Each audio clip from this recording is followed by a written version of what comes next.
أرأست زينة بيت مخري منيسترات أبزس سالة مبل 25 سروع عخيبة أبستفلا لي رؤسة قدات مزتاي وسانتات من محلافو بيت صفات قدماء منيستر أملاكو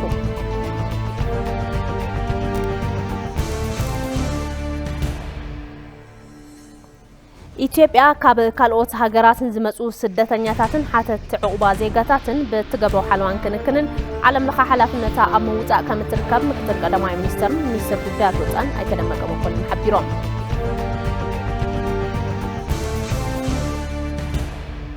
كابوتاي أمريكا أبستمرت وجزءات مبرأة سوريا متقعد 5 فتمات تجلتهم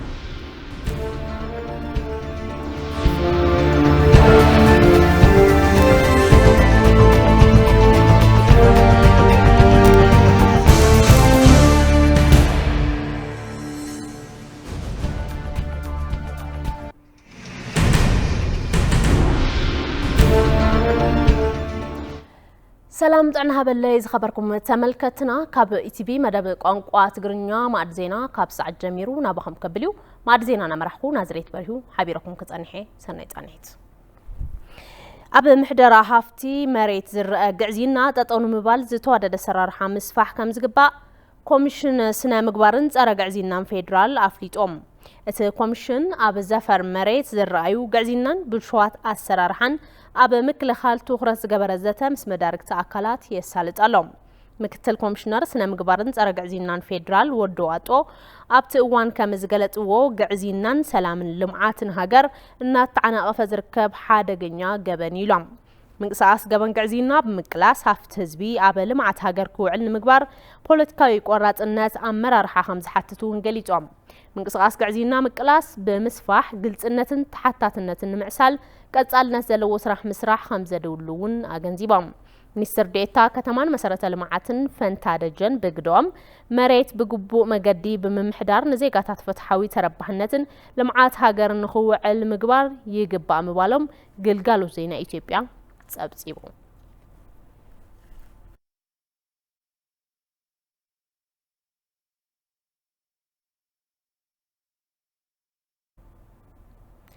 منجستي كل أوروميا سرحتي بارتن منجستن زتسالتلو جمجامة فتاة مسرح 4 عامات أمة مدرخ أب كتما أدما مسلات جميرهم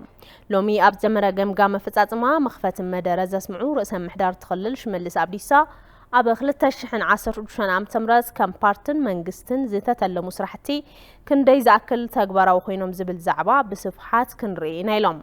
كابزي بتوسخي اتوم تلمتات كندي زاكل ببزحي بطريتن قلطافن توغينوم زبل زرأيلو كم زخونون تزاريبهم ابزح زوان ابز حالفو 3 عوارح بمداي بارتي تسرحو سرحتي صابصاب زقربن تخون كم منغست دما تسرحو سرحتي صابصابنا قرب مخانو تحبيرو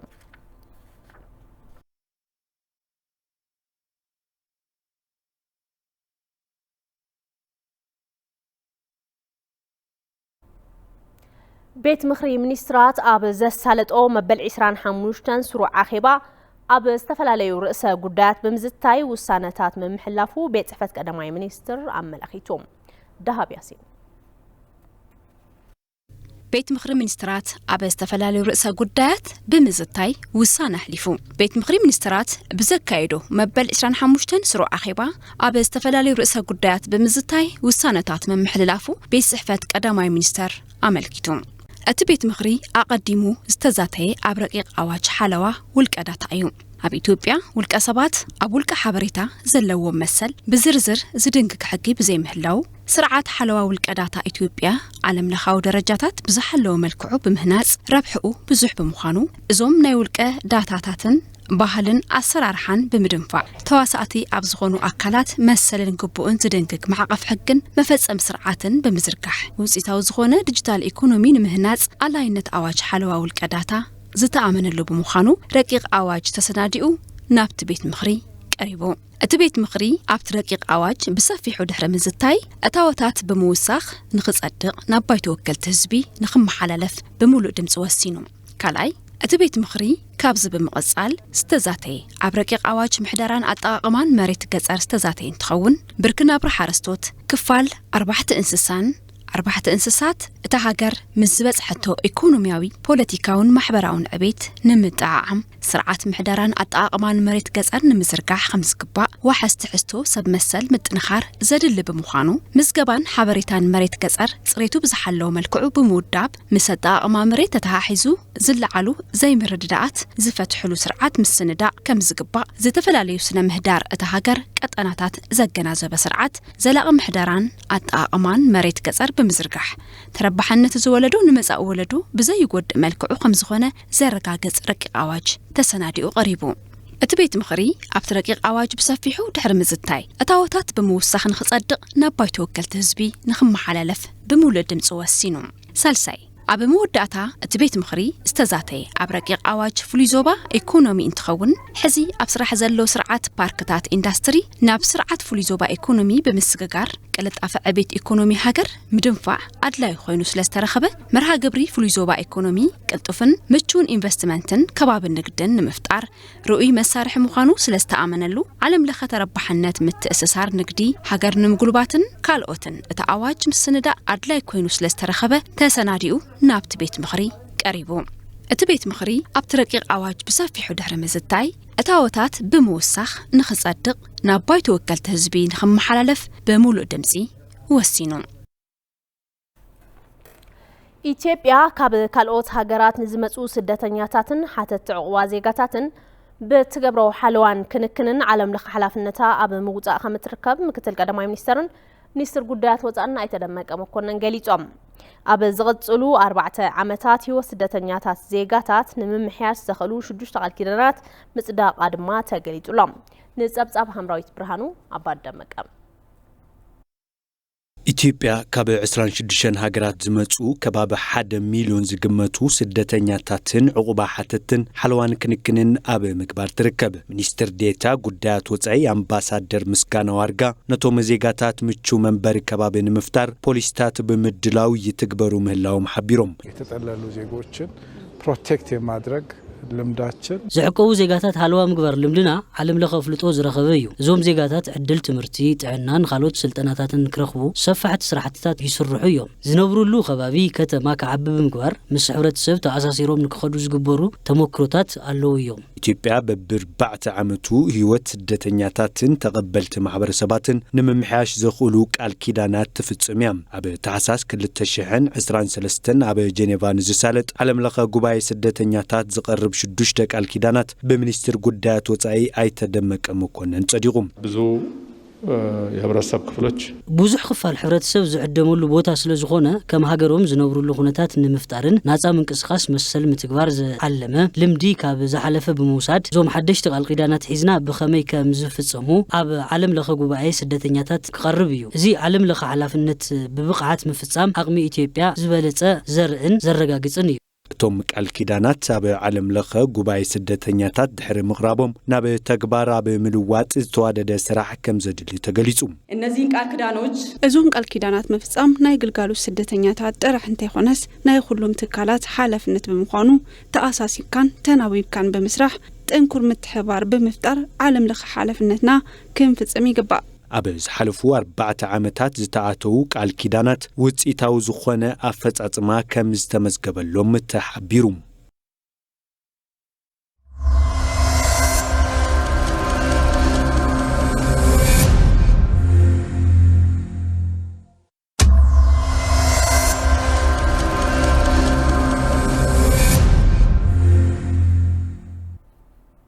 ማድ ዜና እናቀጸለ እዩ ሕዚ ድማ ኣብ ሕሉፍ 24 ሰዓታት ኣብ ማሕበራዊ ሚድያ ሽፋንን ጠመተ ዝረኸቡ ዛዕባታት ሒዙ መሳርሕትና በሪሁ ብርሃን ሓበሬት ከካፍለና ብስቱዲዮ ተረኺብሎ ሓቢርኩም ንኽኑ ኳድሓን መጻኻ በሪሁ ይቕኒልን ኳድሓን ጽናኽና ዝሬት ሽሞታይታይ ጉዳያትዮም ኣብ ሕሉፍ 24 ሰዓታት ሽፋንን ጠመተን ዝረኸቡ ማሕበራዊ ሚድያ ከምቲ ልሙድ ለሎማዓንቱን ሰለስተ ጉዳያት መሪጽና ናብ ተመልከትን ንምባል መጽ የለኹ እቶም ክልተ ውሽጢ ናይ ውሽጢ ዓዲ ጉዳያትዮም ተሓደ ከዓ ዓለም ለኸ ጉዳዩ እተናይ መጀመርታ ኣብ አዲስ አበባ ከካየድ ዘቐነየ ዓለም ለኸ ንሕንሕ ሽልማት ስታርትኣፕ ወይ ድማ ናይ ምህዞ ውድድር ቴክኖሎጂያዊ ፈጠራ ዘተኣናግድ መድረኽ ካብ መላ ኣፍሪካ ካብ ዝተመረጹ ዝተፈላለዩ ፈጠርቲ ቴክኖሎጂ ተወዳድሮምሉ ሽልማት እውን ዝሓዙሉ መድረኽ ተኻይድ ነይሩ لمعنتي ن 15 ساعات فلطو بمهاب تزازيملو كان منغوتنا حنا حتى خا كوفي ريسيركت تبعها إثيوبيا ستارت اب تكال كم زنبرون حبريتا رخبنا لنا إذا بدي سابا إذا تخيل مرة قدم حزون تخيل يفلتيو بوانانت ميستر إنوفيشن زكايرو ن ستارت اب أفريقيا ويكا أب أفريقيا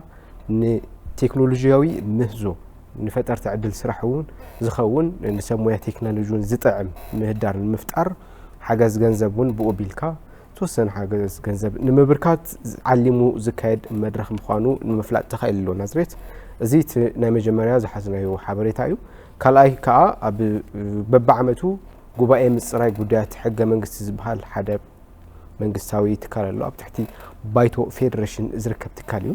እዚ ጉባኤ እዚ በባዓመቱ ጥርዓናት ይታናግዲዩ ዝተፈላልዩ ትርጉም ሕገ መንግስቲ የድልዮም ዝተባሃሉ ካብ ውልቀ ሰባት ይኹን ካብ ትካላት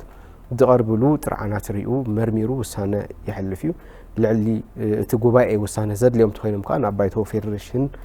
የመሓላልፍ እዩ ለማዓንቲ ኣይቅርታ ትማሊ ኣብ ዘካየዶ ዋዕላ 126 ጥርዓናት ትርጉም ሕገ መንግስቲ ቀሪቦምሉ ብይን ሂብሎ ብይን ዝሃበሎም ጉዳያት ከዓ ካብ 126 نتوم حدا 122 እዩ بسبب مويا مصنعتن مصراን مستገበረሎም ይብይን ተዋሂቦም ዘሎ ብምዃኑውን 122 ዝኾኑ ካፕቶም ዘቀረብሉ ጥርዓናት ትርጉም ሕገ መንግስቲ ኣይድለውምን ወይ ከዓ ገሰት ሕገ መንግስቲ ኣይተፈጸመሎም ብምባል ክዕጸው ብይን ሂብሎም ኣሎ እቲ ካልኣይ ጉዳይናውን እዚ ዝምልከት እዩ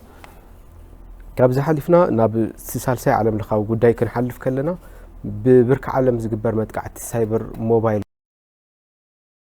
እዚ ኣብ ኢትዮጵያውን በተደጋጋሚ ዘጋጥም እዩ ትካላት ፋይናንስውን ንተጠቀምተን መተሓሳስቢ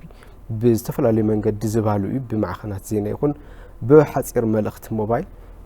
እዚ ከዓ ኣብ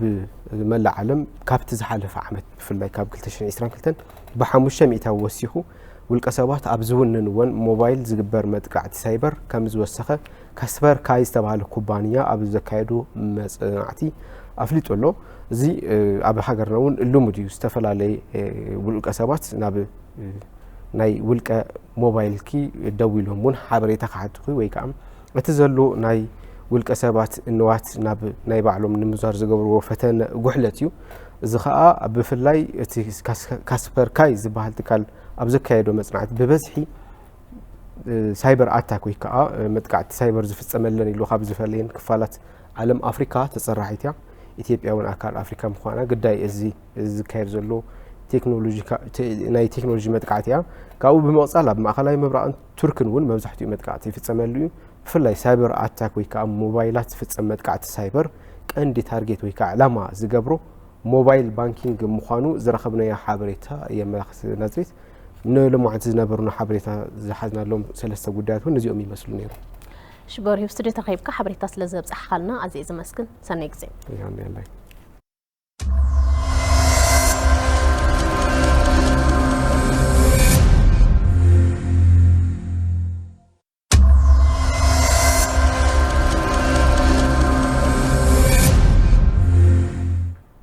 نبسترفو زعباتاتنا انت نحلف حدش كل المأخلاء إثيوبيا زلو تسقان ملمع بحوار كم السرح رأسا محدار التخلل عند الشوط أسو قليتهم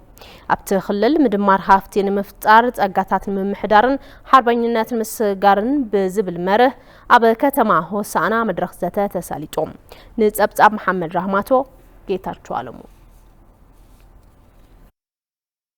13 حاسة كلتشحن 15 عام تمرت زتودب كل الماخلاوي إثيوبيا نبهر سبات هادية سلطة غراغي كمباتا حلابا تنبارو يم دونغا ماروكو كابينان كالوت بهر سباتن زحزيوم مدمار حابتين مفتار تسقان من محدارن حربنيانت نمسققارن بزبل أبستقبر مدرخزته بمهوران استفلاليو صحفات قريبهم تزتيلهم وانا فصامي سرح كلغالو زينا ኢትዮጵያ ሰይፈ ደርቤም አገዳስነት ይዘተ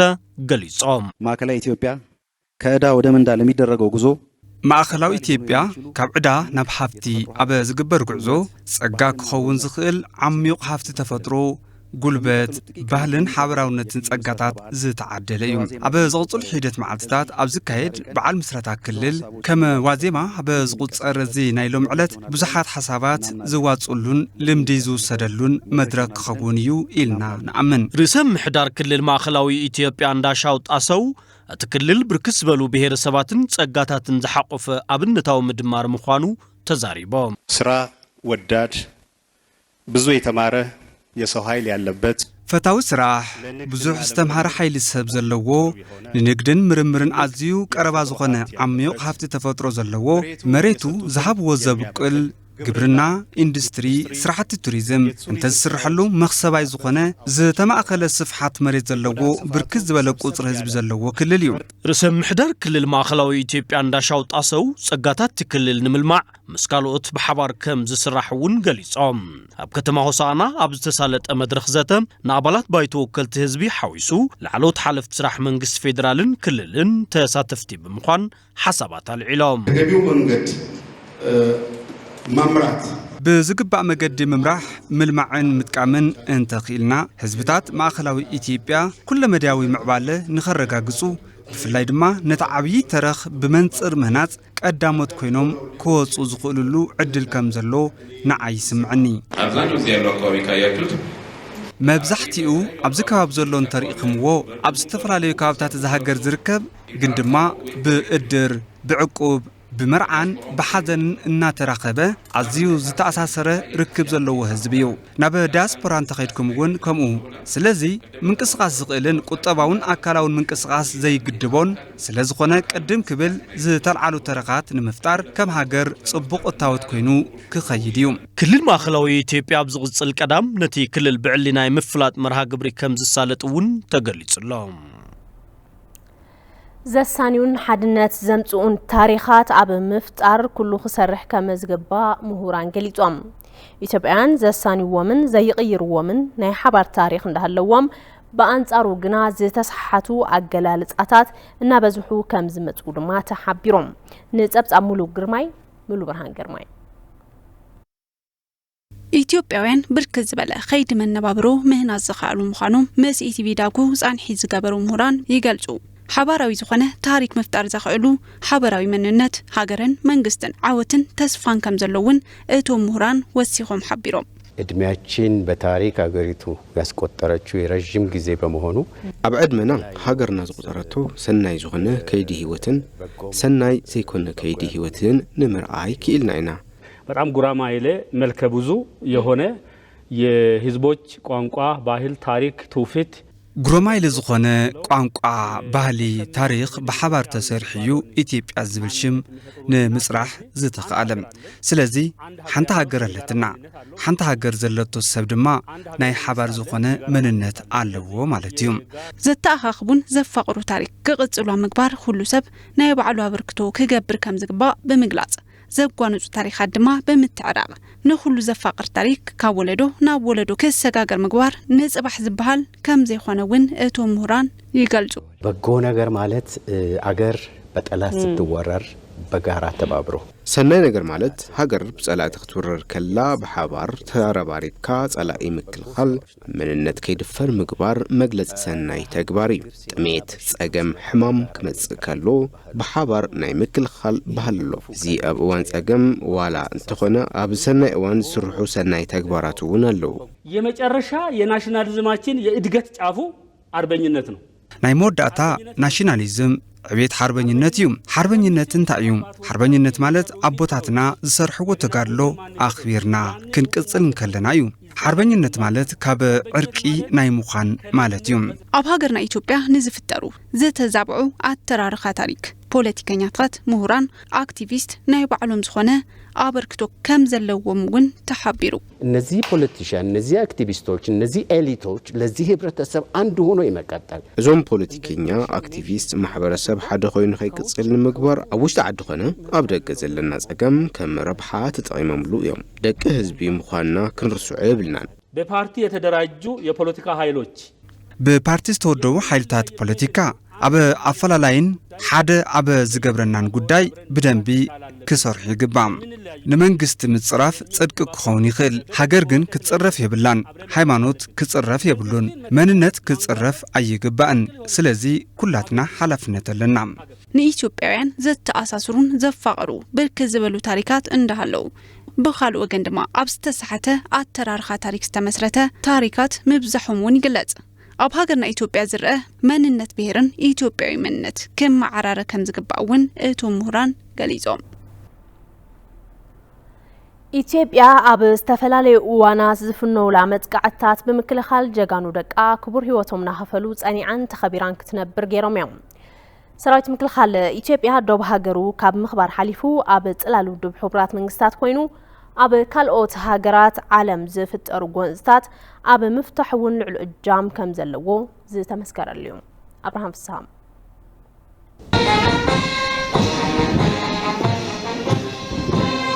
ኢትዮጵያ ኣብ ዝተፈላለዩ እዋናት ብዝተፈላለዩ መንገዲ ንዝፍነወላ መጥቃዕቲ ንምክልኻል ጀጋኑ ደቃ ንህይወቶም እንተይሰስዑ ክቡር ህይወቶም እናኸፈሉ ተኸቢራን ተፈሪሓን ንኽትቀጽል ኣኽኢሎምዋ እዮም ስለዝኾነ ድማ ሃገርና ካብ ቀደም ትሒዙ ግዙፍ ሰራዊት ዝነበራ ጸላእታ ኣብ ዝተልዓለሉ እዋን ምስ ህዝቢ ብምዃን ልኡኹ ሃገሩን ዜጋታቱን ብምሕላው ዝመፀን ብዙሕ እዋን ዘቑፀረን ሰራዊት ዘለዋ ሃገር እያ ሕዚ እውን ዋጋ መስዋዕቲ ደቃ ካብ ወለዶ ናብ ወለዶ እናተሰጋገረም ኢትዮጵያ ጸኒዓ ንኽትቅጽል እናገበሩ ይርከቡ ለኢትዮጵያ መኖር ያለ መኖር ህይወቱን የሚሰጥ ብቸኛ ተቋም ኢትዮጵያ ክትቅጽል ኣብ ምግባር ህይወቱን እናኸፈለ ዝሰርሕ ብሕታው ትካል ተሃልዩ ንሱ ሰራዊት ምክልኻል ሃገር እዩ ሰራዊት ምክልኻል ሃሩርን ቁርን እንተይበለም ንሃገሩን ህዝቡን ብምቕዳም ለምውን ሓያሎ መስዋዕቲ እናኸፈለ ዝርከብ ጀግና ወዲ ህዝቢ እዩ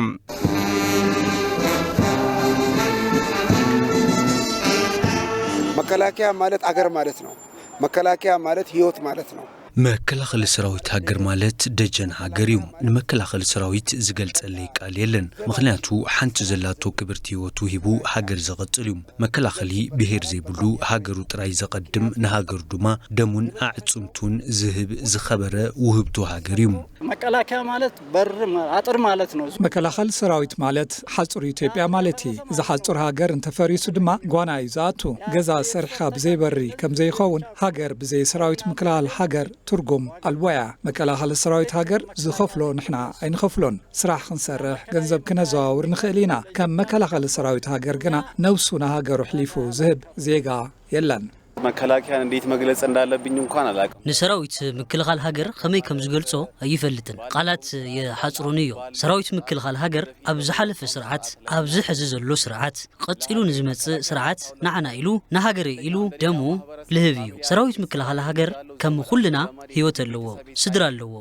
ግና ድማ ስድራይ ህይወተይ ከይበለ ለይት ምለስ ህይወቱ እናሃበ ሃገር ዘቕጽል ፍጥረት እዩ ሰራዊት ምክልኻል ፌደራሊ ካብ ምሕላው ዶብ ሃገሩ ብተወሳኺ ኣብ ዝተፈላለዩ እዋናት ኣብ ዝተፈላለዩ ሃገራት ኣፍሪካን ዓለምን ዝፍጠሩ ከበድቲ ጎንፅታት ጠጠው ንምባል ብጅግንነቶም ዝተመስከረሎም እዮም ሰራዊት ምክልኻል ኢትዮጵያ ናብ ደቡብ ኮርያ ብምቕናዕ አንጻር ሰሜን ኮርያ ኣብ ዝነበረ ኩናት ብዝርአዮ ብቕዓትን ተጋድሎን ኣብ ደቡብ ኮርያን ከይተረፈ ዝኽሪ ሓወልቲ ጠጠው ክብለሉ ክኢሉ እዩ በኮሪያ ለነጻነትና ለዓለም ሰላም በዚህ ስፍራ በጀግንነት ለተሰዉ የኢትዮጵያ ወታደሮች መታሰቢያነት የቆመ ኢትዮጵያ ኣብዚ ልኡኽቶ ዓቃብ ሰላም ብዕውት ኩነታት ምዝዛም ኣስዒቡ ውድ ሕብራት መንግስታት ፈላማይ ዓቃብ ሰላም ኣብ ኣፍሪካዊት ሃገር ኮንጎ እንትገብር ኢትዮጵያ ካብተን ንኽሳተፋ ዝተዓደመ ሃገራት ፈላመይቲ ክትከውን ክኢላ እያ በዚ መሰረት ሰራዊት ምክልኻል ኢትዮጵያ ንልኡኽቶ ዓቃብ ሰላም ኮንጎ ምውፋሩ ዝዝከር እዩ ንብዙሓት ዓመታት ካብ ሃገሩ ሓሊፉ ኣብ መላእ ዓለም ብወፍሪ ልኡኽቶ ዓቃብ ሰላም ዝተመስከረሉ ሰራዊት ምክልኻል ኢትዮጵያ ሕዚ እውን እንተኾነ ንሰላም ዘብዒ ጠጠው ዝበለ ምዃኑ ዝፍለጥ እዩ ነዚ ጀግና ወዲ ህዝቢ ዝኾነ ሰራዊት ምክልኻል ዝዝከረሉ መዓልቲ ካብ ቀረባ እዋናት ተትሒዙ በብዓመቱ እናተዘከረ ክውዕል ተገይሩሎም ብፍላይ ببركي منستر سراويت زتطايشلو علت تحسابي بمقبر لمزبنون مبل 116 معلت سراويت كاب مفلمتا ورح تقمت تحيزو بستفلالي مدلوات اناتخبر دحر مصنح 15 تقمتي 2015 عام تمرت مزازم تغيرو اليوم ابتي كبر بعال استرخبو مكتل إتاماجر شوم سراويت مكلخال إثيوبيا جنرال أباباو تادسم عدلاينت اتبعال بخمزي يقلصوهم يمتو 16ኛ ዓመት የሰራዊት ቀን ለምን ተባለ የሚለው مبل 116 معلت مكلاخل سراويت نمنتاي تبايلو نزبل قدم حزي زنبر منغستي معلت سراويت كاب 1987 عام تمر جميرو نكخونيو تعوج نيرم እዚ ጸገም ዝነበሮይም ሕጽር ብዝበላ ገላልጻ መከላኸሊ ሰራዊት ብ1987 ተፈጢሩ ኢትዮጵያ ድማ ሽዑ ጊዜ ያ ተፈጢራ ከም ማለት እዩ ሓድሽ መንግስቲ ለውጢ ምምጹ ስዒቡ ብዝተኻየደ ለውጢ ማዓልቲ ሰራዊት እንታይ ክኸውን ከም ዘለዎ መጽናዕቲ ተኻይዱ ማዓልቲ 116 ክኸውን ከም ዘለዎን ኢትዮጵያ ንፈለማዋን ሚኒስትር ጦር ዝሰየመትሉዋን ናይ ሎሚ 116 ዓመት ምዃኑ ስዒቡ ዝተፈጠረ ሓይሊ ምዃኑን ብወለዶ ስግግር ዝቐጸልን በዚ ክኽበር ከም ዘለዎን በአዋጅ ተወሲኑ እዩ የበዓሉ ዋነኛ ዓላማ ምንድነው ካን በአራት ነገር እናስቀምጠዋለን አንደኛው ዓላማ ዝበዓል አርባዕተዮም ንዘመናት ህዝቦምን ሀገሮምን እናገልገሉ እና ተዋደቁ ዝተፋሎምን መስዋዕትነት ዝከፈሉን ጀጋኑም ኢትዮጵያ እንዝክረሉን ናታቶም ቃል በመሐዝ ሐድሽ ወለዶ ሀገሩን ህዝቡን ንምሕላው ቃል ዘአተሉን ዕለትዮም አበ ዝሓለፉ ዓመታት ዝነበሩና ጸገማት በመፍታሽ ዝቅጽል ዓመት ሰላም ህዝብናን ሀገርናን ብኸመይ ክሕሎ ከም ዘሎ እንመኻኸረሉን ውሽጥና እንፍትሸሉን እዩ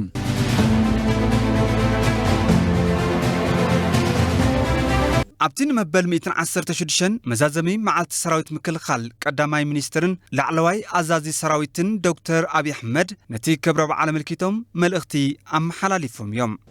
ከቅርብ ጊዜ ጀምሮ ካብ ቀረባ እዋን ጀሚሩ ኢትዮጵያ ኣብ ሓደ ዛዕባታት ዘተ የድልየና እዩ ዝብል ሕቶ እንትለዓል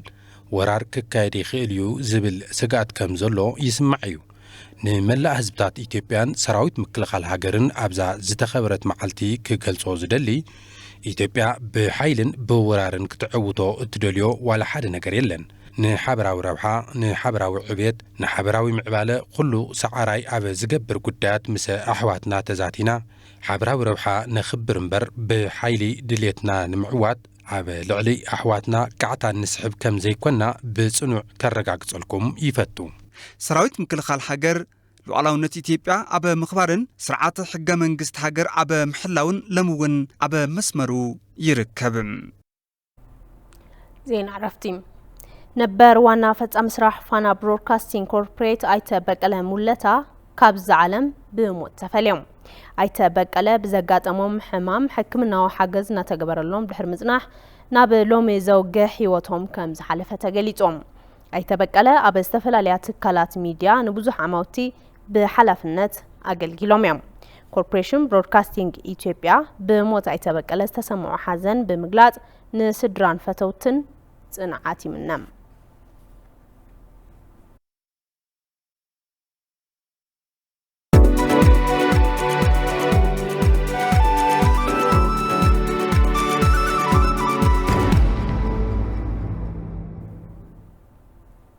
ዜና ዳጋም ኣብዚ 4 ዓመት ንሱዳን ጅቡቲን ኬንያን ካብ ዝቀረበ ሽያጥ ሓይሊ ኤሌክትሪክ 21.4 ሚልዮን ዶላር ኣሜሪካ ተረኺቦም ኣብዚ ዝተተሓዘ በጀት ዓመት ፈላማይ 4 ዓመት ንሱዳን ጅቡቲ ኬንያን ካብ ዝቀረበ ሽያጥ ሓይሊ ኤሌክትሪክ 21.4 ሚልዮን ዶላር ኣሜሪካ ምርካቡ ሓይሊ ኤሌክትሪክ ኢትዮጵያ ገሊጾም ዳይሬክተር ኮሙኒኬሽን ትትካል ሞገስ መኮነን ኢትዮጵያ ኣብ ዝሓለፉ 9 ዓመታት ንሱዳን ጅቡቲ ከምኡውን ካብ ዝሓለፈ በጀት ዓመት መፋረቕ ጀሚሩ ድማ ንኬንያ መሸጢ ሓይሊ ኤሌክትሪክ እናሳለጠት ትርከብ ኢትዮጵያ ንጎረባብቲ ሃገራት ተቕርቦ መሸጢ ሓይሊ በብዓመቱ ወሳኽና ርኣይ ምምፁ ዝሓበሩ እቶም ዋና ዳይሬክተር ኣብ ቀረባ እዋን ደቡብ ሱዳንን ታንዛንያን ሓይሊ ኤሌክትሪክ ንምቕራብ እናተሰርሐ ምዃኑ ድማ ተዛሪቦም እቲ ትካል ኣብዚ በጀት ዓመት ካብ መሸጣ ሓይሊ ኤሌክትሪክ ውሽጢ ዓዲ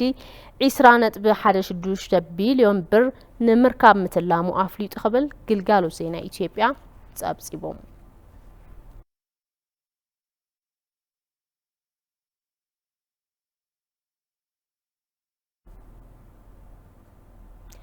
زينو تايم أمريكا أبستمرت جزءات مبرأة سوريا متقعت 5 فتمات تجليتهم.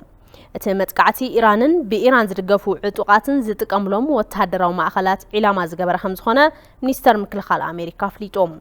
أب مبرأة سوريا كلتا بوتاتاس تفتم متقعتي ببريزيدانت أمريكا جو بايدن كاتتاو تئزاز تفتم خمسخونة دما تحبيرهم. أب قرب أوان أب إيران سوريان زركبوا معسكرات سراويت أمريكا نستفتم متقعتي عطفاو ملاش نمهاب كم زخونة دما أرتي تأبتيبهم.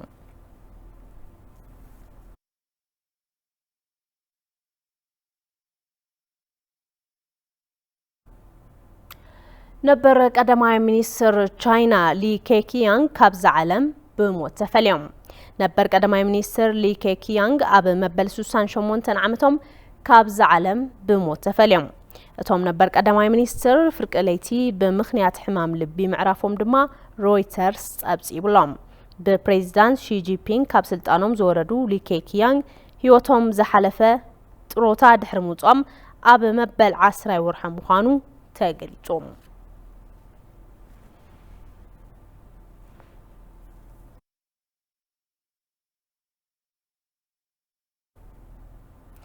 كابزي بمقصال صبصابا سبورت يومنا بخم كبلو تخاتاتيلنا نملس